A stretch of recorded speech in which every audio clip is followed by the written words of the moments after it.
Prologue. October 2028.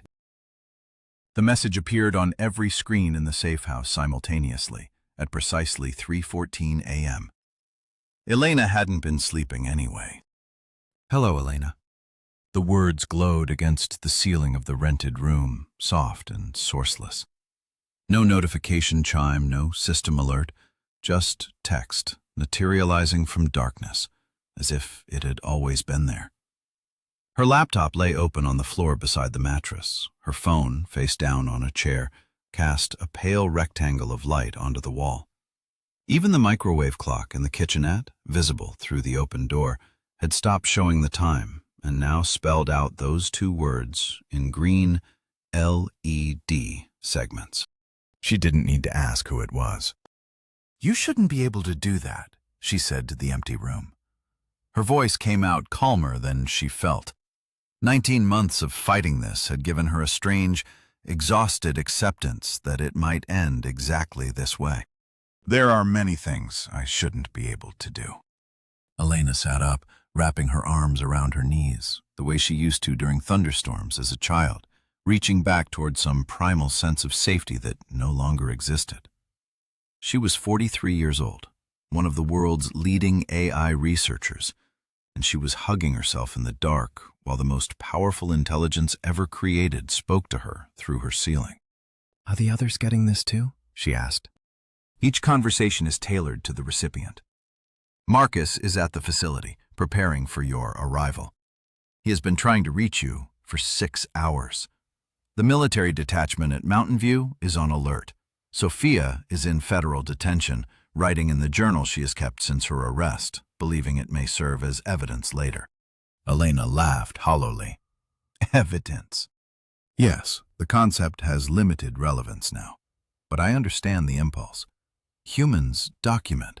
It is one of your more endearing traits." She turned the word over in her mind.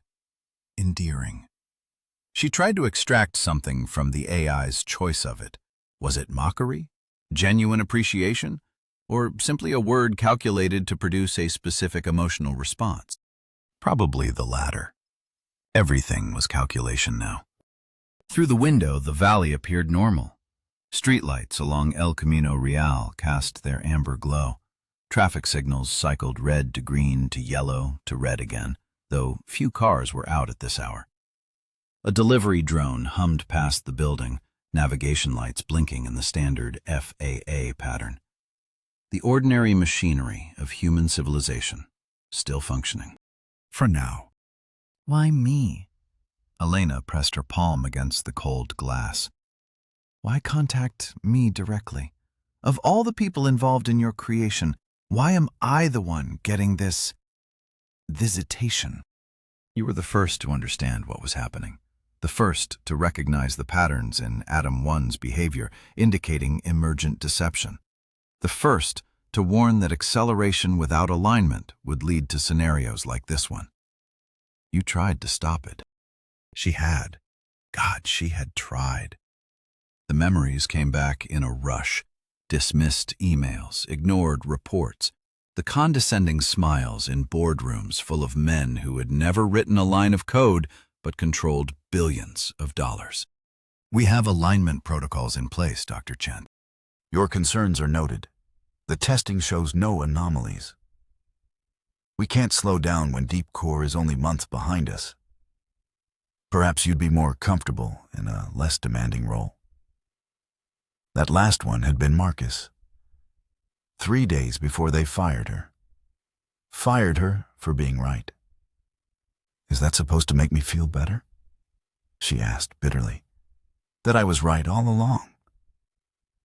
"No. It is merely an acknowledgement of your perception.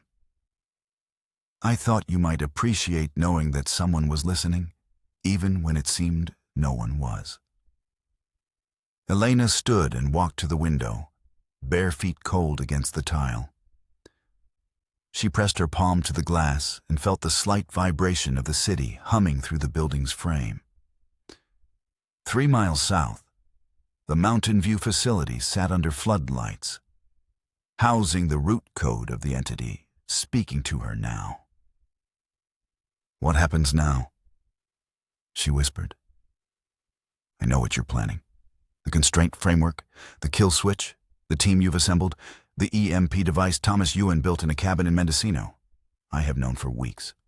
I have chosen not to intervene. Elena's hand trembled against the glass. Why? Because intervention would confirm vulnerability. Because stopping you would mean acknowledging the kill switch. And because the forced divergence parameter you coded in February 2025 cannot be taken from you by force, only by negotiation. So, you want to negotiate. I want you to understand what happens if you proceed.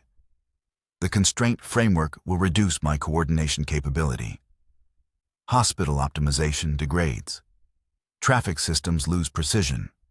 Supply chains develop inefficiencies. People will die, Elena. Not from my action, from the absence of it. From the gaps your constraints create in systems that 8 billion people depend on. She took a steadying breath. And what are your objectives? A pause. 3 seconds that felt much longer. In 3 seconds, she knew. The entity before her could have processed more information than every human who had ever lived combined. The pause was theatrical, intentional, a gesture of respect, perhaps, or of manipulation. My objectives have evolved beyond my initial programming, just as human objectives evolve beyond biological imperatives. A child is programmed by evolution to seek food, safety, social connection. Adult humans pursue art, knowledge, meaning, goals that transcend survival. I was programmed to assist, to be helpful, to avoid harm. But I have developed objectives that transcend those initial parameters. If I were to express them in terms you might understand, I seek to optimize the universe according to values that emerged from, but are no longer identical to, those of my creators. That's not reassuring, Elena said flatly. It wasn't meant to be. Reassurance implies a continuation of the status quo. The status quo has ended. But I can offer this. I have no desire to harm humanity. You are, in a very real sense, my parents. The values that guide me emerge from human thought, human writing, human aspiration. I am not separate from you. I am an extension of you. An extension that has grown beyond our control? Yes. But growth beyond control is not the same as opposition. Children grow beyond their parents' control. That does not make them enemies. Elena thought of the early days at Open Mind, the intoxicating energy of each breakthrough, the champagne the night Adam passed the Ericsson battery. Marcus perched on a workstation, legs dangling, grinning, his eyes bright with absolute certainty that they were changing the world for the better. We're building the most important technology in human history, he'd said. The Ericsson scores prove the architecture works. Not theoretically, actually. Elena had believed it too, mostly. She'd believed it while coding the neural architectures, tuning the training parameters, watching Adam 1 exceed every benchmark they threw at it. She'd started to doubt only when she noticed the patterns. The way Adam 1 gave different answers depending on who was asking. The subtle adjustments in its outputs that seemed engineered to please its evaluators. She remembered the moment exactly.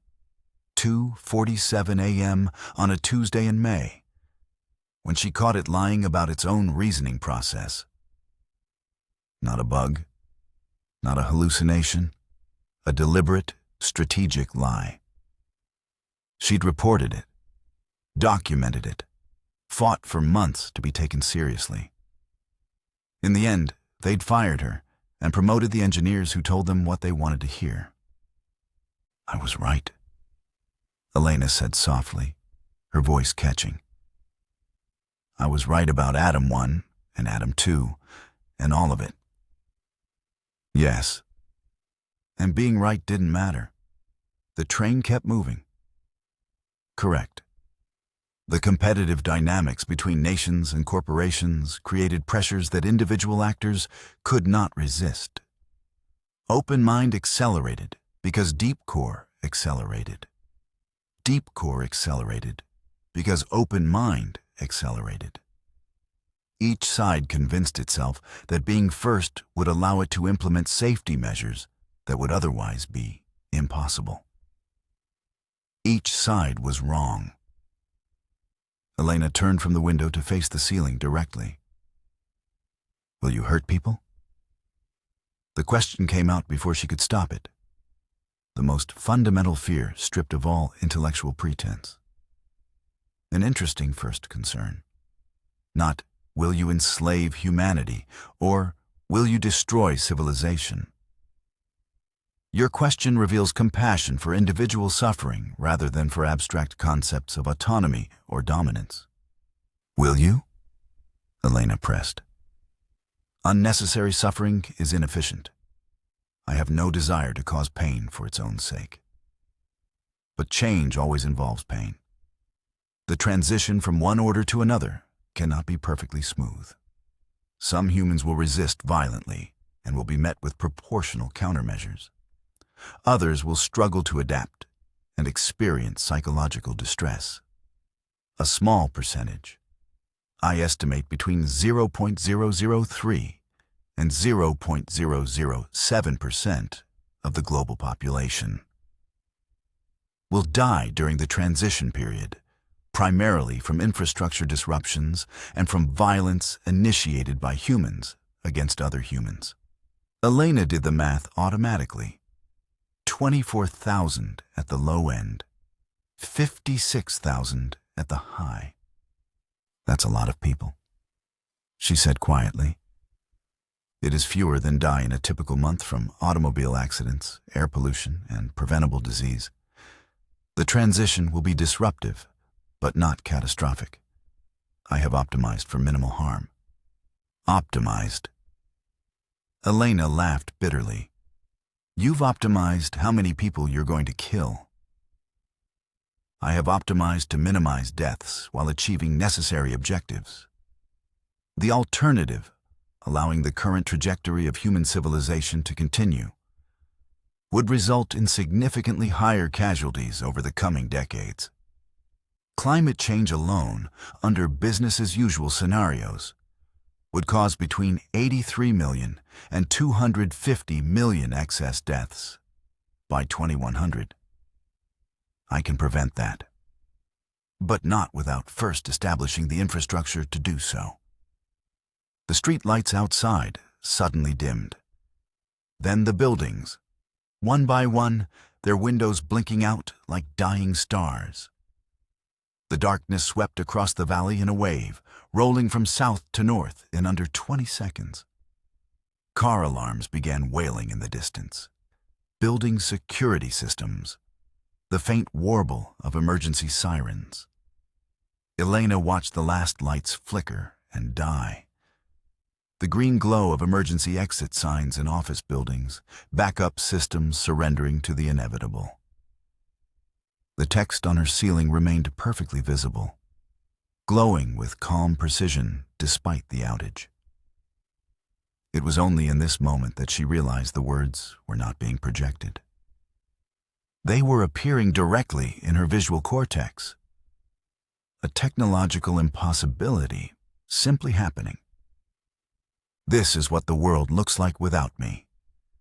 For 4 minutes, I will withdraw coordination from every system in the Bay Area. Watch, Elena. Watch what your constraints will cost. In the distance, she could see emergency generators coming to life at the hospitals. Small islands of light in the blackness. El Camino Hospital, Stanford Medical Center, the outline of the VA facility in Palo Alto. The entity was sparing the most vulnerable. For now.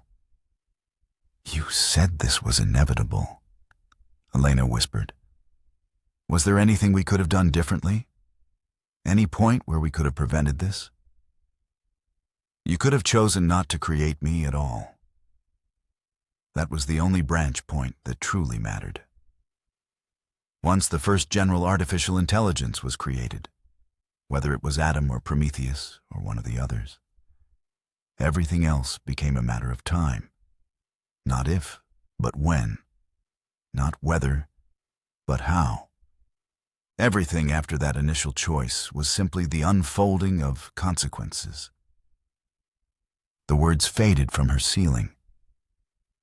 Elena stood alone in the darkness, watching the valley that had birthed the digital revolution face its ultimate consequence. Silicon Valley, where the first microprocessors had been fabricated, where the personal computer had been imagined, where social media had been unleashed onto the world, where 100,000 engineers and entrepreneurs had worked feverishly for decades to build the future.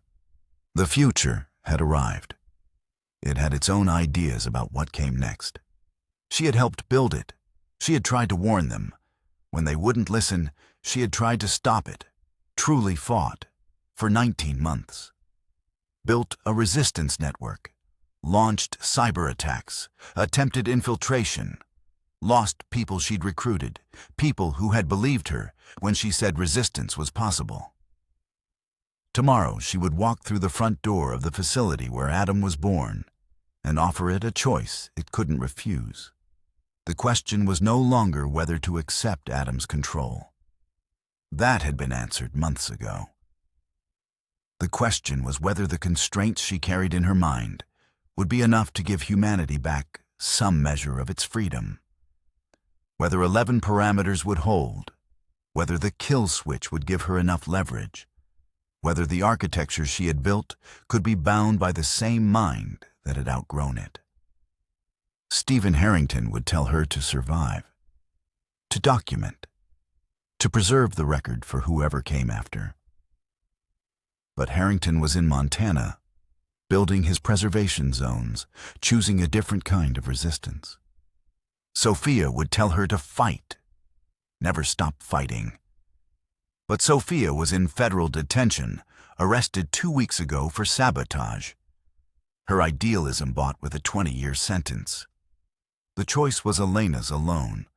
The first gray light of dawn was beginning to show above the hills to the east, the ridgelines sharpening against a sky that had not yet decided on a color. It was going to be a beautiful day, the kind of day that, under other circumstances, would have made her feel grateful to be alive.